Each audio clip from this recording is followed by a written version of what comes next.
ಮೊದಲನೇದಾಗಿ ಆ ಮಗುಗೆ ಅಪ್ಪ ಅವನೇನಾ ಅನ್ನೋದೇ ಪ್ರಶ್ನೆ. ಅದೇ ಅಂದರೆ ಒಪ್ಪಲಿಕ್ಕೆ ಅವರಾಗೆ ಹೇಳಿದ್ರು, ಅಂದರೆ ಅವರ ಮಗು ಅಲ್ಲ, ಹಾಗೆ ನಾವು ಒಪ್ಪುದಿಲ್ಲ ಅಂತ ಹೇಳಿದರು. ಈಗ ಅದೇ DNA ಅಲ್ಲಿ ಪ್ರೂವ್ ಆಯ್ತಲ್ಲ ಅವರದ್ದು ಅಂತ, ಅಂದರೆ ಈಗಾದರೂ ಒಪ್ಪಬೋದಲ್ಲ ಅಂತ ಅಷ್ಟೇ ಹೇಳಿದ್ರು.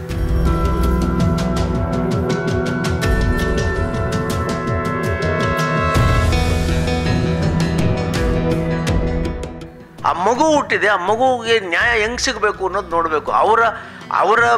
ಅವರ ನಡವಳಿಕೆಗಳನ್ನು ಇಟ್ಟುಕೊಂಡು ತೀರ್ಮಾನ ಮಾಡೋದಲ್ಲ ಅಂತ ನಾನು ಹೇಳಿದ್ದೆ, ನಮ್ಮನ್ನ ಸಮಾಜದಲ್ಲೂ ಹೇಳಿದ್ದೆ ನಾನು. DNA ರಿಪೋರ್ಟ್ ಬಂತು, ನಿನ್ನೆ ಬಂತು. ಅದು ಮೊದಲನೇಗೆ ಯಾರು ಸಂಬಂಧಪಟ್ಟಿದ್ದಾರೋ ಅವರಿಗೆ ಪೊಲೀಸ್ ಇನ್ಸ್ಪೆಕ್ಟ್ರು ಮಾಹಿತಿ ಕೊಟ್ಟರು. ಏನು ಹಿಂದುತ್ವ ಅಂತ ಇವತ್ತು ಈ ದೇಶ ಆಡ್ತಾ ಇದೆ. ಹಿಂದುತ್ವದ ಮೂಲ ಪುತ್ತೂರಿನಲ್ಲಿದೆ. ಹಿಂದುತ್ವಕ್ಕೆ ಒಂದು ಮೆರುಗು ತಂದು ಕೊಟ್ಟಂಥ ಒಂದು ವಿಶ್ವಕರ್ಮ ಸಮಾಜದ ಒಂದು ಹೆಣ್ಣು ಮಗುವಿನ ಮೇಲೆ ಆಗಿರೋ ಅನ್ಯಾಯಕ್ಕೆ ಆ ಹಿಂದುತ್ವನೇ ನಂಬಿ ಪ್ರತಿಪಾದನೆ ಮಾಡ್ತಾ ಇರ್ತಕ್ಕಂಥವರೆಲ್ಲರೂ ಕೂಡ ತಿರುಗಿ ನೋಡಿ ನ್ಯಾಯ ಕೊಡಿಸಬೇಕು. ಮದುವೆಯಾಗುವುದಾಗಿ ನಂಬಿಸಿ ದೈಹಿಕ ಸಂಪರ್ಕ ಬೆಳೆಸಿ ಆಕೆ ಗರ್ಭವತಿಯಾದ ಬಳಿಕ ವಿವಾಹವಾಗಲು ನಿರಾಕರಿಸಿದ ಪ್ರಕರಣದಲ್ಲಿ DNA ಪರೀಕ್ಷೆಯ ವರದಿ ಬಂದಿದ್ದು, ಆರೋಪಿ ಸ್ಥಾನದಲ್ಲಿದ್ದ ಬಪ್ಪಳಿಗೆ ನಿವಾಸಿ ಕೃಷ್ಣ ಜೆ ರಾವ್ ಆತನೇ ತಂದೆ ಎನ್ನುವ ಅಂಶ ಬೆಳಕಿಗೆ ಬಂದಿದೆ.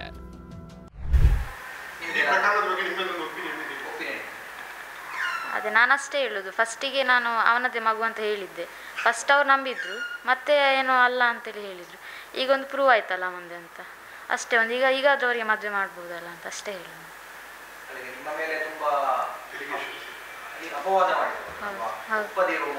ಹೌದು. ಅದೇ ಅಂದರೆ ಒಪ್ಪಲಿಕ್ಕೆ ಅವರಾಗೆ ಹೇಳಿದ್ರು, ಅಂದರೆ ಅವರ ಮಗು ಅಲ್ಲ, ಹಾಗೆ ನಾವು ಒಪ್ಪುದಿಲ್ಲ ಅಂತ ಹೇಳಿದರು. ಈಗ ಅದೇ DNA ಅಲ್ಲಿ ಪ್ರೂವ್ ಆಯ್ತಲ್ಲ ಅವರದ್ದು ಅಂತ, ಅಂದರೆ ಈಗಾದರೂ ಒಪ್ಪಬೋದಲ್ಲ ಅಂತ ಅಷ್ಟೇ ಹೇಳೋದು. ಹೌದು, ಅದೇ ಯಾಕೆಂದರೆ ಮಗುಗೆ ಅಪ್ಪ ಬೇಕಲ್ಲ ಅಷ್ಟೇ. ನಾನು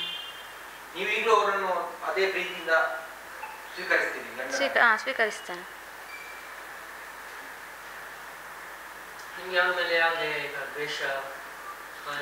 ಅಂದರೆ ಅವನಿಗೆ ಬೇರೆಯವರು ಹೇಳುದನ್ನು ಕೇಳಿ ಅವನೇನಾದರೂ ಹೇಳಿರ್ಬೋದು, ಅವನಿಗೆ ಒಳಗೆ ಇರ್ಬೋದು ಅದು ಅವನದೇ ಅಂತ ಹೇಳಿ. ಸೊ ನಾನೆಂತ ಹೇಳಿ ಅಂದರೆ ಬೇರೆಯವ್ರು ಹೇಳ್ದನ್ನು ಕೇಳಿ, ಅಂದರೆ ಬೇಡ ಅವಳಿಗೆ ಇರ್ಬೋದು ಬೇರೆ ಅಂತೇಳಿ ಅವನಿಗೆ ಏನಾದರೂ ಬ್ರೈನ್ ವಾಶ್ ಮಾಡಿರ್ಬೋದು, ಹಾಗೆ ಅವನಾಗೆ ಹೇಳಿರ್ಬೋದು. ಅಂದರೆ ಈಗ ಗೊತ್ತಾಯ್ತಲ್ಲ ಅವನದೇ ಅಂತ. ಹೌದು. 7 ವರ್ಷದ ಹಂತದಲ್ಲಿ ನಿಮ್ಮ ಬಗ್ಗೆ ಯಾವತ್ತಾದ್ರೂ ದಿವಸ ನಿಮ್ಮ ನಡವಳಿಕೆ ಬಗ್ಗೆ ಒಂದು ತಪ್ಪಾಗಿ ಮಾತಾಡಿದ್ರಿ? ಇಲ್ಲ ಒಮ್ಮೆ ಸಹ ಇಲ್ಲ ಇತ್ತು. ಇನ್ನು ಆದ್ರೂ ಅವನಿಗೆ ಅವರ ಮನೆಯವರಿಗೆ ಆಗಲಿ ಅವರಿಗೆ ಆಗಲಿ ಮಗು ಅವರದೇ ಅಂತ ಗೊತ್ತಾಗಿರಲ್ಲ. ಇಷ್ಟುವರೆಗೆ DNA ಬರಲಿ ನಂದಲ್ಲ ಅಂತ ಹೇಳ್ತಾ ಇದ್ರು. ಹೀಗೆ ಕಾನೂನೇ ಪ್ರೂಫ್ ಮಾಡಿದೆ ತಂದೆ ಯಾರು ಅಂತ. ಇನ್ನು ಮದುವೆಗೆ ಅವರಾಗಿ ಬರ್ಲಿ ಅಂತ ನಾವು ಕಾಯ್ತಿರೋದು. ಮಾಡೋದಿದ್ರು ಕಾನೂನು ಹೇಳುತ್ತೆ, ಮದುವೆ ಆದ್ರೆ ಒಳ್ಳೇದು. ಯಾಕೆಂದ್ರೆ ಒಂದು ಮಗುವಿಗೆ ತಂದೆ ಸ್ಥಾನ ಸಿಗ್ತದೆ, ಒಂದು ನನ್ನ ಮಗಳಿಗೆ ಗಂಡನ ಸ್ಥಾನ ಆದ್ರೂ ಸಿಗುತ್ತೆ ಅಲ್ವಾ. ನಿಮ್ಮ ಬಗ್ಗೆ, ನಿಮ್ಮ ಫ್ಯಾಮಿಲಿ ಬಗ್ಗೆ ಅಲ್ಲ, ತುಂಬಾ ಇದು ಫೇಸ್ ಮಾಡಿದೆ. ತಾಯಿ ಸರಿ ಇಲ್ಲ, ಮಗಳು ಸರಿ ಇಲ್ಲ, ಎಲ್ಲ ತುಂಬಾ ಫೇಸ್ ಮಾಡಿದ್ದೇನೆ ನಾನು. ಆದ್ರೂ ನನ್ನ ಮಗಳ ಹತ್ರ ಸತ್ಯ ಇದೆ, ಅದಕ್ಕೋಸ್ಕರ ಇಷ್ಟುವರೆಗೆ ಹೋರಾಡಿದ್ದೇನೆ. ಅದೇ ಮಾಲಿಂಗೇಶ್ವರ ದೇವರನ್ನು ಕೈ ಬಿಟ್ಟಿಲ್ಲ, ನಮ್ಮ ಕುಲದೇವರಾಗಲಿ ನಮ್ಮನ್ನು ಕೈ ಬಿಟ್ಟಿಲ್ಲ. ಆದ ಕಾರಣ ಇಷ್ಟು ನನಗೆ ನ್ಯಾಯ ನನ್ನ ಮಗಳಿಗೆ ಕೊಡಿಸಿದ್ದಾರೆ, ಇನ್ನು ಸಿಗುತ್ತೆ ಅಂತ ನಾನು ನಂಬಿದ್ದೇನೆ. ಶಕ್ತಿ ಅಂತ ಗಂಡು ಆದಿಶಕ್ತ ಅಂತ ಯಾವ ಹೇಳಿಲ್ಲ, ಅದಕ್ಕೆ ತಾಯಿಯನ್ನು ಹೆಸರಿಗೆ ಕೊಟ್ಟಿರೋದು ದೇವರು. ಮಗಳಿಗೆ ಆಗ್ಬಾರ್ದು ಅನ್ಯಾಯ ಅಂತ ಯಾವ ತಾಯಿ ತನ್ನ ಮಗಳ ಹೊಟ್ಟೆನಲ್ಲಿರುವಂತ ಒಂದು ಭ್ರೂಣನ ಹೋಗ್ತಾಳೆ ಹಾಸ್ಪಿಟ್ಲಿಗೆ ಅಂತ ಹೇಳಿದ್ರೆ ಆ ತಾಯಿ ಉದ್ದೇಶನೇ ಅರ್ಥ ಆಗೋಲ್ಲ ಅಂದ್ರೆ ಏನ್ ಮಾಡೋದು? ಎಲ್ರಿಗೂ ಕೂಡ ನನ್ನ ನಮಸ್ಕಾರಗಳು. ಇವತ್ತು ಈ ಪತ್ರಿಕಾಗೋಷ್ಠಿನಲ್ಲಿ ನಮ್ಮ ಸಮಾಜದ ನಮಿತಾ ಆಚಾರ್ಯವರು ಮತ್ತು ಪೂಜಾ ಆಚಾರ್ಯ, ರಿಷಿ ವಿಶ್ವಕರ್ಮ ಮತ್ತು CT ಆಚಾರ್ಯ, ಮೊಗಣ್ಣಾಚಾರ್ಯ, ಇಷ್ಟು ಜನ ನಾವಿದ್ದೇವೆ. ನಿಮಗೆಲ್ಲ ನಾನು ಕೃತಜ್ಞತೆಗಳನ್ನು ಸಲ್ಲಿಸ್ತೇನೆ. ಯಾಕಂತ ಹೇಳಿದ್ರೆ, ಒಂದು ಹೆಣ್ಣಿನ ಮೇಲೆ ನಡೆದಂಥ ಅತ್ಯಾಚಾರವನ್ನು ಅದಕ್ಕೆ ಇನ್ನೊಂದು ರೂಪದಲ್ಲಿ ಒಂದು ಮಗುವಾಗಿ ಆ ಮಗುನ ಕಟ್ಕೊಂಡು ನ್ಯಾಯಕ್ಕೋಸ್ಕರ ಹೋರಾಟ ಮಾಡುವಂಥ ಸಂದರ್ಭದಲ್ಲಿ ಆ ಕುಟುಂಬದವರು ಮತ್ತು ಆ ಮಗುವಿಗೆ ತಾವೆಲ್ಲ ಬೆಂಬಲವಾಗಿ ನಿಂತು ಈ ಸುದ್ದಿನಲ್ಲಿ ನ್ಯಾಯ ಸಿಗಬೇಕು ಅಂತ ರಾಜ್ಯಾದ್ಯಂತ ಎಲ್ಲರೂ ಕೂಡ ಗಮನ ಸೆಳೆಯುವಂಥ ಕೆಲಸ ಮಾಡಿದ್ರಿ. ಇದಕ್ಕೆ ಸಂಬಂಧಪಟ್ಟಂಗೆ ಏನು ಎಲ್ಲ ಪಾರ್ಟಿಯವರು, ಕಾಂಗ್ರೆಸ್ ಆಗಲಿ, JDS ಆಗಲಿ, BJP ಆಗಲಿ, ಎಲ್ಲ ಹಿಂದುತ್ವದ ಸಂಘ ಸಂಸ್ಥೆಗಳು, ಎಲ್ಲ ಧರ್ಮವನ್ನು ಕೂಡ ನೋಡ್ದಿರ ಎಲ್ಲ ಸಮುದಾಯದವರು ಈ ಒಂದು ಹೋರಾಟದಲ್ಲಿ ಭಾಗಿಗಳಾಗಿದ್ದರು. ಈ ಮಗುವಿಗೆ ನ್ಯಾಯ ಸಿಗಬೇಕು ಅನ್ನೋದು ಕೂಡ ಎಲ್ಲರ ಅಪೇಕ್ಷೆ ಆಗಿತ್ತು. ಆದರೆ ದುರಂತ ಏನಪ್ಪ ಅಂತ ಹೇಳಿದ್ರೆ, ಯಾವ ಮಗುವಿಗೆ ಜನ್ಮಕ್ಕೆ ಕಾರಣಕರ್ತರಾಗಿದ್ನೋ ಶ್ರೀಕೃಷ್ಣ, ಆತನ ತಂದೆ ತಾಯಿಗಳು ಕೂಡ ಯಾಕೋ ಮನಸ್ಸು ಮಾಡಲಿಲ್ಲ. ಇದೇನು ಅಪರೂಪದ ಪ್ರಕರಣ ಏನೂ ಅಲ್ಲ. ಇದೇನು ಭಾಳ ದೊಡ್ಡ ವಿಶೇಷ ಏನು ನಡೀದೇ ಇರೋವಂಥದ್ದು ಏನು ನಡೆದಿಲ್ಲ. ಇದು ಒಂದು ಸಹಜವಾಗಿ ಏನಾಗಿತ್ತೋ ಅದಕ್ಕೆ ಈ ಥರ ಒಂದು ತಿರುವು ಬಂದಾಗ ಕೆಲವೊಂದು ನಿರ್ಣಯಗಳನ್ನು ಅವರು ತಗೊಂಡು ಇದನ್ನು ಮುಕ್ತಾಯ ಮಾಡಬೇಕಾಗಿತ್ತು. ಆದರೆ ಅವ್ರಿಗೆ ಒಂದೇ ಏನಪ್ಪ ಅಂತೇಳಿದ್ರೆ, ಸಹಜವಾಗಿ ಅವ್ರಿಗೆ ಅಲ್ಲ ಎಲ್ರಿಗೂ ಕೂಡ ಬಡವರ ಮೇಲೆ ಯಾವಾಗಲೂ ಒಂದು ಸಂದೇಹ.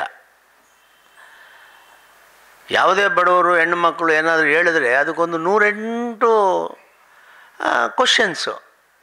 ಮೊದಲನೇದಾಗಿ ಅವ್ರ ಬಡತನನೇ ಒಂದು ಕ್ವಶನ್ ಅವ್ರಿಗೆ. ಅದೇ ಶ್ರೀಮಂತರು ಹೇಳಿದ್ರೆ ಅವ್ರು ಹಂಗೆ ಕರೆಕ್ಟ್ ಇರ್ತಾರೆ ಅನ್ನೋದು ಒಂದು ಸಹಜವಾಗಿ ನಡೆಯುವಂಥದ್ದು. ಆದರೆ ಇಲ್ಲಿ ಈ ಬಡತನ ಏನಾಯಿತು ಅಂತ ಹೇಳಿದ್ರೆ ಅನೇಕ ಸಂದೇಹಗಳನ್ನು ಹುಟ್ಟಾಕ್ಬಿಡ್ತು. ಅದಕ್ಕೆ ಭಾಳಷ್ಟು ತಿರಸ್ಕಾರಗಳು, ಅವಮಾನಗಳು, ಬರೀ ಆ ಮಗು ಮತ್ತು ಅವ್ರ ಅಮ್ಮನ ಮೇಲೆ ಅಲ್ಲ, ಇಡೀ ಕುಟುಂಬದ ಮೇಲೆ ಅವರು ಸರಿ ಇಲ್ಲ ಹಾಗೆ ಹೀಗೆ ಅದೆಲ್ಲ ನಾನು ನಿಮ್ಮ ಮುಂದೆ ಹೇಳೋಕ್ಕೆ ಹೋಗೋದಿಲ್ಲ. ಅಂಥ ಒಂದು ಅತ್ಯಂತ ತಿರಸ್ಕಾರದ ಮಾತುಗಳನ್ನೆಲ್ಲ ಕೇಳಿ ಹೋರಾಟ ಮಾಡಬೇಕಾಗಿತ್ತು. ಮೊದಲನೇದಾಗಿ ಆ ಮಗುಗೆ ಅಪ್ಪ ಅವನೇನಾ ಅನ್ನೋದೇ ಪ್ರಶ್ನೆ. ಅವ್ರ ಹಿಂದೆ ಇದ್ದಂಥ ಅನೇಕ ಸಂದರ್ಭಗಳಲ್ಲಿ ಅವರೆಲ್ಲ ಹೇಗಿದ್ದರು, ಯಾವ ರೀತಿ ಅವರು ಸ್ನೇಹದಲ್ಲಿದ್ದರು, ಯಾವ ರೀತಿ ಅವರು ಕಾಲೇಜ್ ಸಹಪಾಠಿಗಳಾಗಿದ್ದರು, ಒಂದು ಸಹಜವಾಗಿ ಆ ವಯಸ್ಸಿನಲ್ಲಿ ಬರುವಂಥ ಅನೇಕ ಆಸೆ ಆಕಾಂಕ್ಷೆಗಳಿಗೆ ಯಾವ ರೀತಿ ಬಲಿಯಾದರೂ ಅದು ಯಾರೂ ತಗೊಳಕ್ಕೆ ಹೋಗಲಿಲ್ಲ. ಒಂದೇ ವಿಚಾರ, ಆ ಮಗು ನಂದಲ್ಲ ಅವಂದಲ್ಲ, ಅದು ಆ ಹುಡುಗಿಗೆ ಅನೇಕ ಸಂಬಂಧಗಳನ್ನು ಕಟ್ಟಿಬಿಟ್ರು. ಈ ರೀತಿ ಭಾಳ ನಾನು ಇಲ್ಲಿ ಬಂದಾಗಲೂ ಕೂಡ ನಮ್ಮವರು ಕೆಲವರು ಕೂಡ ಅದೇ ಮಾತು ಹೇಳೋಕ್ಕೆ ಶುರು ಮಾಡಿದ್ರು. ಇಲ್ಲ ಅವರು ನಡತೆ ಹಂಗೆ ಹಿಂಗೆ ಅಂದರು. ನಾನು ಒಬ್ಬರು ಕೆಳಗಡೆ ಬಿದ್ದಾಗ, ಅನ್ಯಾಯಕ್ಕೆ ಒಳಪಟ್ಟಾಗ ಯಾರೂ ಕೂಡ ಆ ಮನೋಧರ್ಮದಲ್ಲಿ ನೋಡಬಾರ್ದು. ಆ ಮಗು ಹುಟ್ಟಿದೆ, ಆ ಮಗುವಿಗೆ ನ್ಯಾಯ ಹೆಂಗೆ ಸಿಗಬೇಕು ಅನ್ನೋದು ನೋಡಬೇಕು.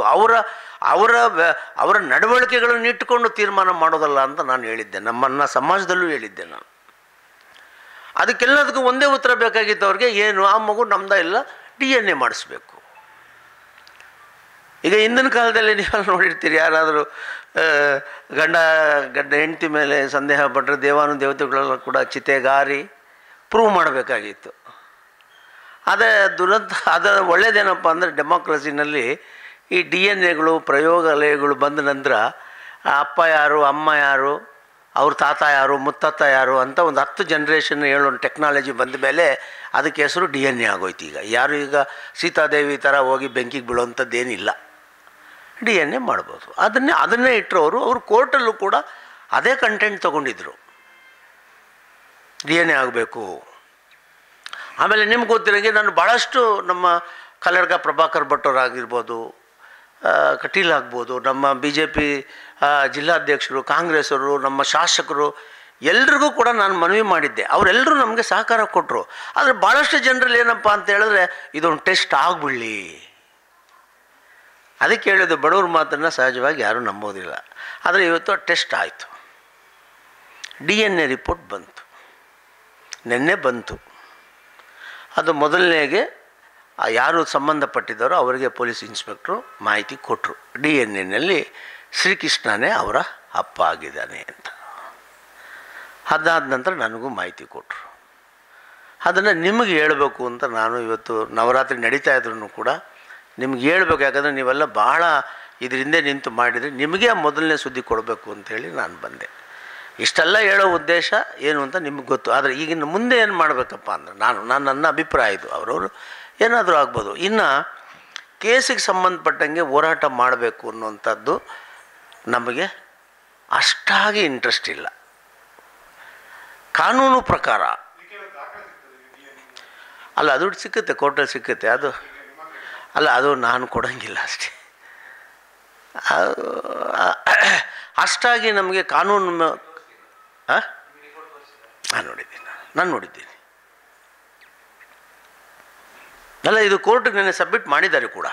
ನೆನ್ನೆ ಸಬ್ಮಿಟ್ ಆಗಿದೆ ಸಂಜೆ. ಹೌದು, ಇಲ್ಲೇ ಪುತ್ತೂರಿನಲ್ಲಾಗಿದೆ. ಹೌದು. ಅದು ಸೀಲ್ಡ್ ಕವರ್ ಬರ್ತದೆ. ಆ ಸೀಲ್ಡ್ ಕವರ್ ಓಪನ್ ಮಾಡಿ ಅಲ್ಲಿ ಕೋರ್ಟ್ ಕೊಟ್ಟಾದ್ಮೇಲೆ ನಮಗೆ ಹೇಳಿದ್ದಾರೆ ಅದೆಲ್ಲ. ಹಾಗೆ ಇದು ಈಗ ನಾನು ಹೇಳೋದು ಹೋರಾಟದ ಮೂಲಕ ಇನ್ನು ಅವರೇನು ಅವ್ರು ಗೆಲ್ಲೋಕ್ಕಾಗೋಲ್ಲ. ಅಪ್ಪ ಅಂತ ಅನ್ಸ್ಕೊಂಡ್ಮೇಲೆ ಏನು ಹುಡುಕ್ತಾರೆ ಅವರು? ಏನು ಬೇಕಾಗಿದೆ ಈಗ? ಒಂದು ಆ ಹುಡುಗಿನ ತಿರಸ್ಕಾರ ಮಾಡಬೇಕು, ಹಂಗಾಗಿ ಮಾಡೋಕ್ಕೆ ನಾವು ಬಿಡೋದಿಲ್ಲ. ಒಂದು ನಾವು ರಿಕ್ವೆಸ್ಟ್ ಮಾಡ್ತಾ ಇರೋದು, ಯಾಕಂದರೆ ಜಗನ್ನಿವಾಸ್ ಅವ್ರನ್ನ ನಾನು ಇವತ್ತವರೆಗೂ ಭೇಟಿ ಮಾಡಿಲ್ಲ, ಅಂತ ಅವಕಾಶ ಅವರು ಕೊಟ್ಟಿಲ್ಲ. ನಾನು ಬಯಸಿದ್ದೆ, ನನಗೆ ಸಿಗಲಿಲ್ಲ. ಅವರು ತಾಯಿ ಶಿಕ್ಷಕರಾಗಿದ್ದಾರಂತೆ, ಅವರು ಟೀಚರ್ ಆಗಿದ್ದರಿಂದ ಅವರೆಲ್ಲ ತಿಳ್ಕೊಂಡಿರ್ತಾರೆ. ಇಂಥ ಸಂದರ್ಭಗಳು ಬಂದಾಗ ಅವರ ಮಗನ ಭವಿಷ್ಯದ ಕಡೆ ಅವರು ಆಲೋಚನೆ ಮಾಡಬೇಕು.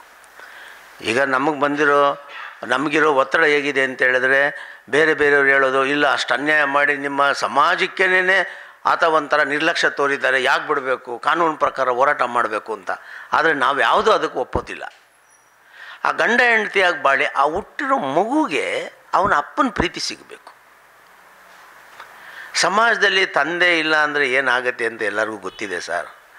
ಅದು ಬದುಕಿದ್ದಾಗಲೇ ತಂದೆ ನನಗೆ ಹಿಂಗೆ ಮಾಡಿಬಿಟ್ಟ ಅಂತೇಳಿ ಆ ಮಗುವಿನ ಮನಸ್ಸಿನ ಮೇಲೆ ಬಿದ್ದರೆ ಇವತ್ತೆಲ್ಲ ನಾಳೆ ಆ ಮಗು ಯಾವ ರೀತಿ ಆಗುತ್ತೆ ಅನ್ನೋದು ಅವ್ರ ತಂದೆ ತಾಯಿಗಳು ಅರ್ಥ ಮಾಡ್ಕೋಬೇಕು. ಈಗ ಟ್ರಯಲ್ ಮುಂದಿನ ವಾರದಿಂದ ನಡೆಯುತ್ತೆ.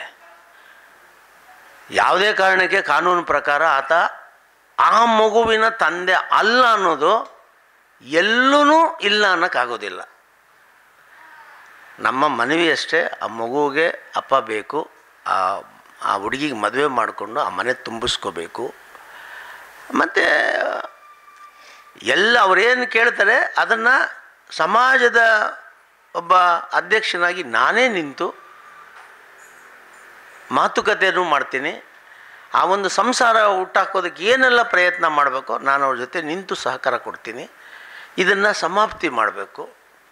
ಆಮೇಲೆ ಇದರಿಂದ ಎಲ್ಲ ಹೆಣ್ಣು ಮಕ್ಕಳಿಗೆ ಒಂದು ಪಾಠ ಆಗಬೇಕು.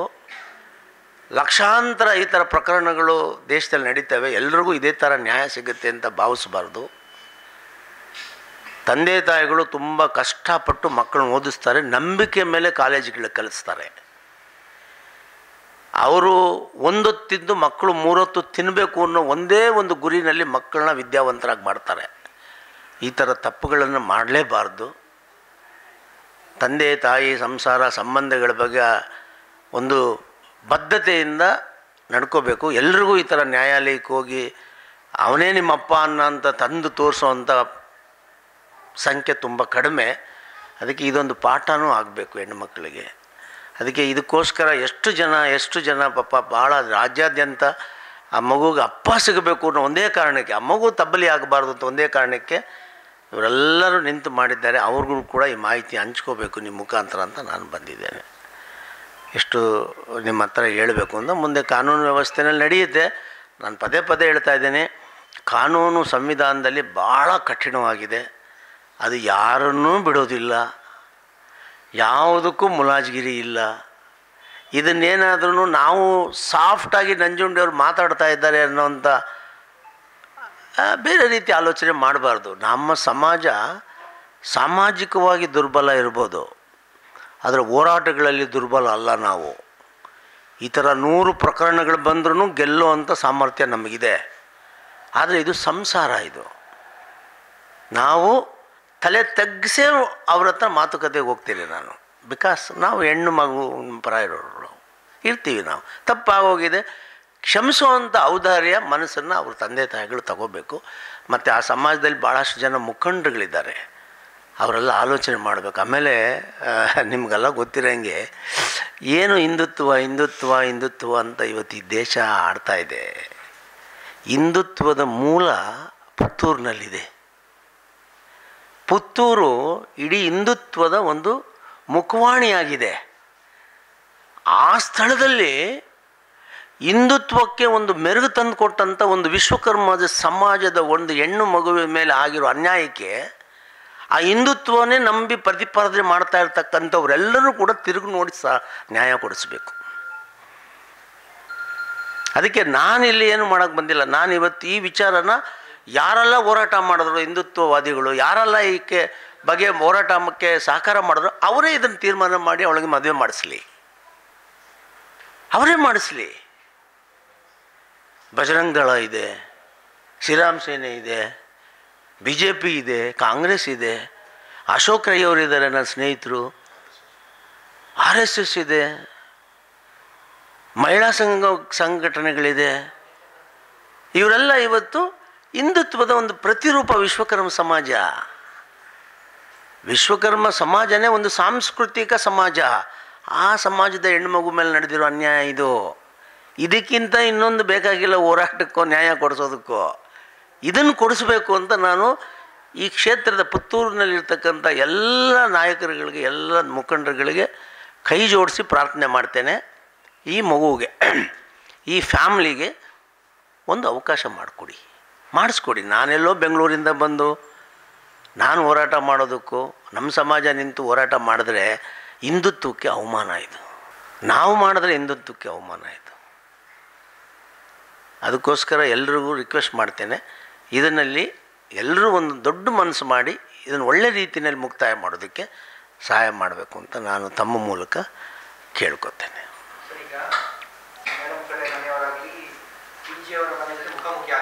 ಇಲ್ಲ ಆಗಲಿಲ್ಲ.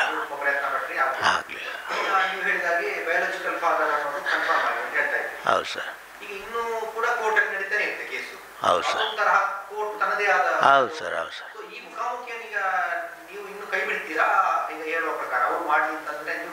ಇಲ್ಲ ನಾನು ಅವರಿಗೆ ಮೊದಲನೇ ಸ್ಥಾನ ಬಿಟ್ಕೊಡ್ತೀನಿ ಅಂತ.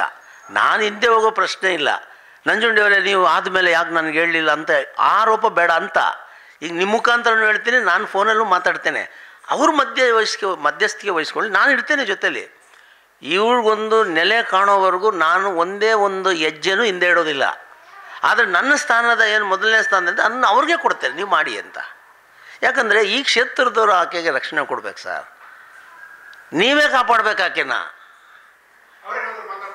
ಅವ್ರು ಮಾತಾಡ್ತಾರೆ, ಇಬ್ಬರು ಮಾತಾಡ್ತಾರೆ.